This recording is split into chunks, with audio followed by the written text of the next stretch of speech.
I'd seen the Honda Zero uh, prototypes and vehicles, and they just seem a few years behind of what's already happening in China. And I went to the Zeekr press conference. It was oversubscribed, a lot of interest. They have 3 vehicles at CES, and the foot traffic at that booth is amazing.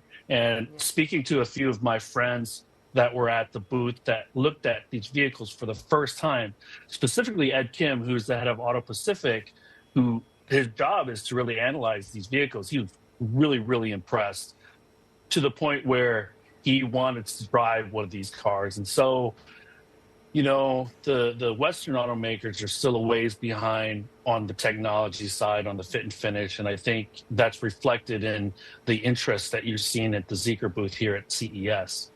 Oh, undoubtedly. I've just been reading a headline which is consistent with that view. China's EVs drawing big crowds at CES. They should make everyone else nervous. So then in that case, Tule, what is your outlook for the Chinese EV makers? And I think what's fascinating about this is that they're there in a country which has just slapped them with such a massive tariff, and they don't even go there anyway. To add to your point, Sam, the Zeekr booth is right in front and kitty corner to the Great Wall Motors booth.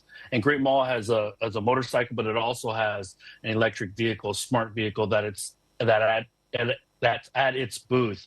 And so I think they just know long term the United States is going to be in play, and regardless of these tariffs, because we let's say manage our policies in 4 and 8 year life cycles. And I don't think there's going to be any issue, especially if they come in affordably, that the Chinese EVs would sell really, really well. I think proof is in the pudding here at CES. And,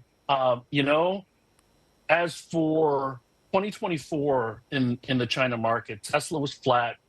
BYD was up 41%. And the Chinese government, hot off the presses, 48% take rate for NEVs. So 11 million NEVs were sold last year. And that's probably 70% of the total market for 2024 around the world.